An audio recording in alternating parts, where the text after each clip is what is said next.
Hola amado, Dios te bendiga, buen día. Qué bueno saludarte en este momento. Deseo grandes bendiciones para tu vida. Hoy quiero invitarte a estudiar la palabra del Señor.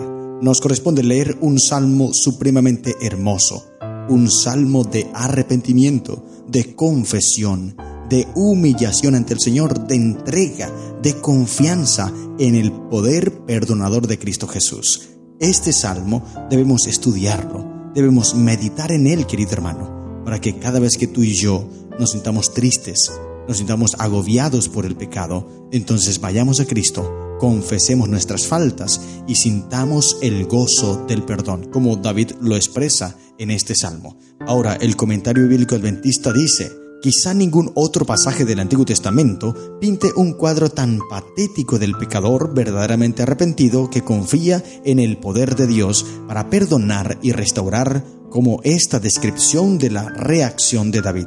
Este salmo debiera estudiarse en relación con el segundo libro de Samuel, capítulo 12, 1 al 13, y con el Salmo 32, dice el versículo 1, Salmo 51, 1. Ten piedad de mí, oh Dios, conforme a tu misericordia, conforme a la multitud de tus piedades, borra mis rebeliones. David tenía una confianza plena en que Dios es un Dios justo, en que Dios es un Dios de misericordia. Y cada vez que nos acercamos a Él, Él nos atiende, Él nos escucha, Él no nos da la espalda, querido hermano. Recuerdo una ocasión que estuve en una campaña evangelística en Buenaventura. Se acerca una dama porque está agobiada, está preocupada, pues le habían dicho que ella había cometido el pecado imperdonable. Nótese bien, un anciano de iglesia tal vez la había martirizado de esa forma. Le dijo: ya usted no tiene arrepentimiento, o más bien, no tiene oportunidad de arrepentimiento. Usted puede venir a la iglesia, usted puede pedir perdón, pero ya usted no recibirá el perdón, porque usted cometió el pecado imperdonable. No sé por qué el anciano le dijo esto a esta dama, pero estaba agobiada, estaba llorando. Así que yo le dije: hermana, no se preocupe. Esa reacción que usted está teniendo ahora me indica que el Espíritu Santo todavía está haciendo un trabajo en su corazón. De lo contrario, usted estaría por allá en otros asuntos, derrochando su vida, pero usted está allí llorando, queriendo el perdón. Eso indica que todavía hay gracia para usted. Y así como esta mujer que estaba angustiada, así como esta mujer que estaba preocupada porque sentía que no tenía perdón, hay muchas personas hoy día que se sienten una basura, que se sienten insignificantes, que sienten que sus errores son tan grandes que Dios no los puede perdonar. Y tal vez tú hayas escuchado esa expresión de algunas personas que dicen: yo no tengo perdón de Dios, Dios no me puede perdonar. Pero querido hermano, es importante que tú y yo aprendamos a confiar en el poder perdonador de Cristo Jesús. David se acerca a Dios con confianza y dice el versículo 2, lávame más y más de mi maldad y límpiame de mi pecado. Es una oración, querido hermano, que todas las noches nosotros debemos hacer antes de acostarnos a dormir, arrodillarnos, caer humillados ante Cristo y pedirle perdón por todos los pecados que hemos cometido, pero decirle: Señor, lávame por favor, límpiame con tu sangre, porque me he manchado, me he contaminado del pecado, pero tú me puedes limpiar. Ahora, el versículo 3, mira lo que dice: porque yo reconozco mis rebeliones y mi pecado está siempre delante de mí. Esto es muy interesante, reconocer nuestros errores. En algunos audios anteriores te había expresado de los 3 pasos para poder llegar al arrepentimiento. Creo que fue en el Salmo 32, en alguno de esos audios, pero te los vuelvo a repetir. Los 3 pasos para que tú y yo podamos recibir el perdón divino es primero reconocer nuestros errores. Y es lo que está diciendo aquí David, porque yo reconozco mis rebeliones. Ese es el primer paso. Tú debes reconocer que eres un pecador. Tú debes reconocer que has fallado, que te has equivocado, que has errado, pero no puedes quedarte en el proceso de reconocer y reconocer. Y en ese proceso muchas personas se quedan, dicen: yo sé que estoy mal, yo sé que me he equivocado, yo sé que he fallado, yo sé que he caído, y se quedan en ese estado. Así nunca van a poder recibir el perdón. Deben continuar en el proceso. Y el siguiente paso es confesar sus faltas. Reconoces tu pecado, lo confiesas, pero tampoco te puedes quedar allí, porque no solamente reconocer y confesar, sino que el tercer paso tiene que estar unido. No solamente es uno o dos, son 3 pasos que obligatoriamente deben estar unidos para que puedas recibir el perdón divino. Y ese tercer paso es apartarte del pecado. David lo hizo. David reconoció su falta, David confesó su pecado y David se apartó de ese pecado y por eso recibió el perdón. Y él dice: Señor, reconozco mis rebeliones y mi pecado está siempre delante de mí. Ahora dice el versículo 4, y esto es algo importante que tú y yo debemos analizar, debemos entender. Dice: contra ti solo he pecado y he hecho lo malo delante de tus ojos, para que seas reconocido justo en tu palabra y tenido por puro en tu juicio.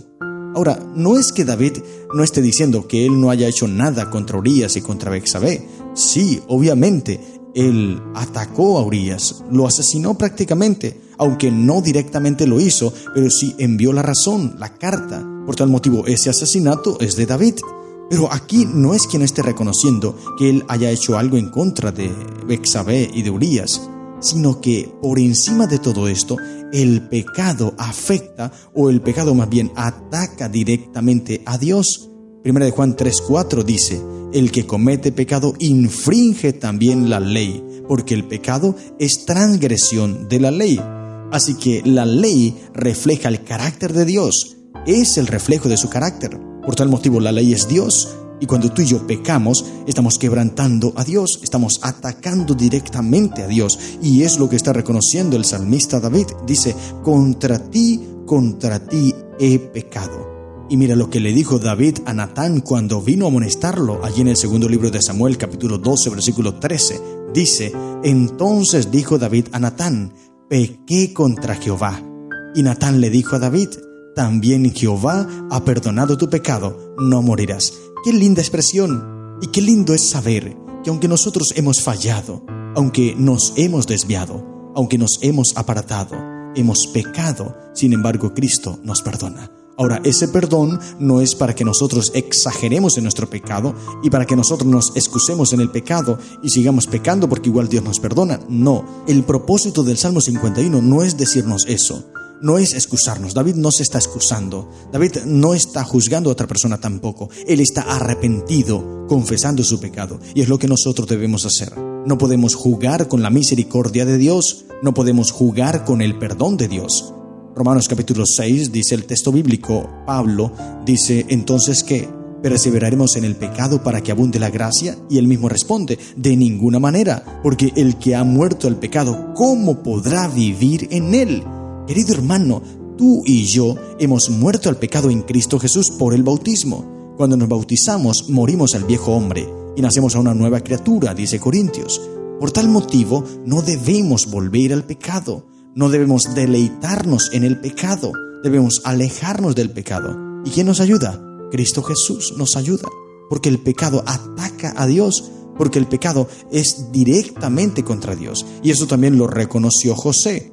También reconoció que si cedía ante la tentación pecaba contra Dios. Allí en Génesis capítulo 39, versículo 9, dijo José: ¿cómo pues haría yo este grande mal y pecaría contra Dios? Es importante que tú y yo reconozcamos esto, querido hermano.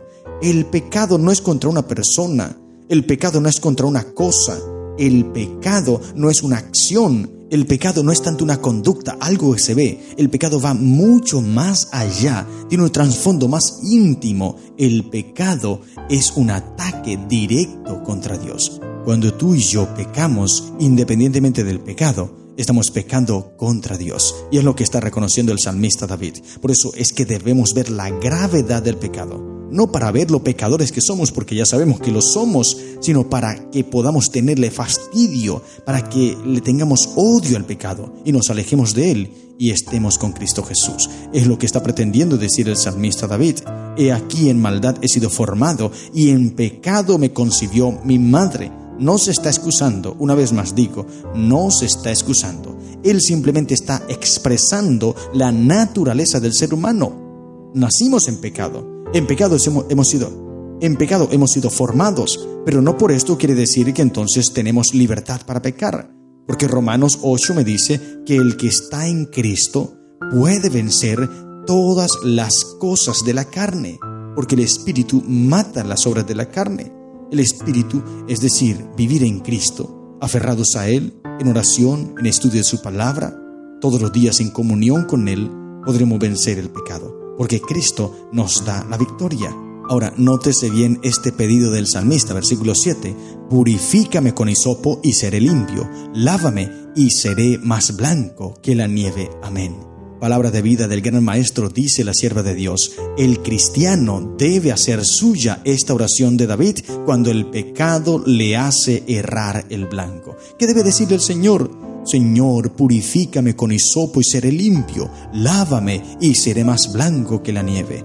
Hazme oír el gozo y alegría, y se recrearán los huesos que has abatido. Esconde tu rostro de mis pecados y borra todas mis maldades. Querido hermano, es un pedido que todos los días debemos hacerle a Cristo, que Él nos perdone, que Él nos limpie, con su sangre preciosa nos cubra, nos bañe, nos lave, nos purifique.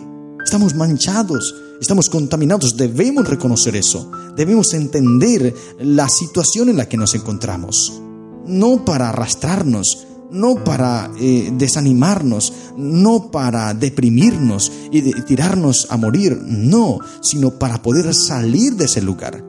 El hijo pródigo, mira bien esa historia, Lucas capítulo 15, el hijo pródigo, cuando se va de la casa, lleva sus tesoros, lleva su herencia, la malgasta, viviendo perdidamente, y cuando todo lo hubo gastado, vino una gran hambre en aquella provincia. Así que él empezó a buscar trabajo y nadie le daba, hasta que encontró el trabajo más bajo que podría encontrar, y era cuidar los cerdos. Para un hebreo, esto era lo más bajo a lo cual podría caer. Así que este hombre estaba en el fondo del abismo, en lo más bajo. Pero incluso en ese lugar, él reconoció su estado, no para deprimirse más ni para darse golpes de pecho más, sino para levantarse de ese lugar. Y cuando reconoce su estado, cuando reconoce el lugar en el que se encuentra, él dice: me levantaré e iré a mi Padre. Y esto es lo mejor, levantarte del lugar donde estás, querido hermano. Tal vez llevas por muchos años un pecado acariciado y te sientes una basura,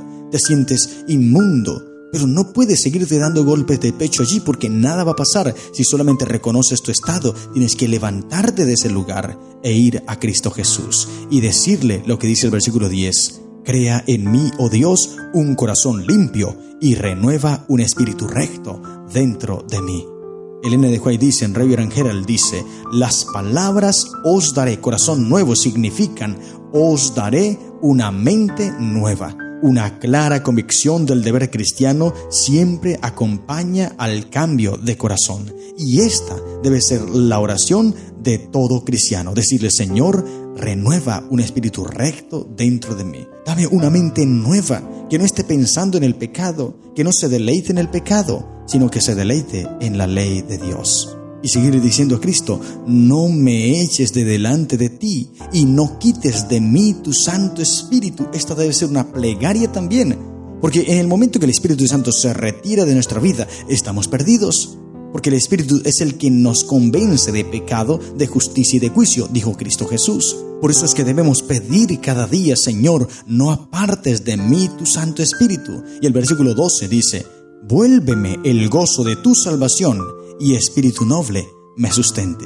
El gozo de tu salvación, el gozo de sentirse limpio, el gozo de saber que estamos haciendo las cosas bien, el gozo de saber que estamos haciendo las cosas correctas. Estamos en paz, estamos en tranquilidad, porque no tenemos nada oculto, no tenemos nada que nos avergüence, no tenemos nada que nos haga perder la calma. Estamos en paz con Dios. Esta es la mejor sensación. Esto es lo mejor que podremos nosotros tener. Por eso, querido hermano, procura lograr este estado, pero pídele al Señor: crea en mí, oh Dios, un corazón limpio y renueva un espíritu recto dentro de mí. Vuélveme el gozo de tu salvación y espíritu noble me sustente. ¿Sabes, querido hermano? Dios lo puede hacer, y lo más lindo es que Dios lo quiere hacer. Dios quiere que tú seas feliz, Dios quiere que tú tengas paz, que tengas gozo, que tengas el gozo de la salvación. Pero debes sentirlo, debes reconocer tu estado, debes reconocer tus pecados, debes ir a Cristo y Él te escuchará y Él te ayudará. Estas son las lecciones que encontramos en el Salmo 51. Que el Señor te bendiga. ¡Feliz día!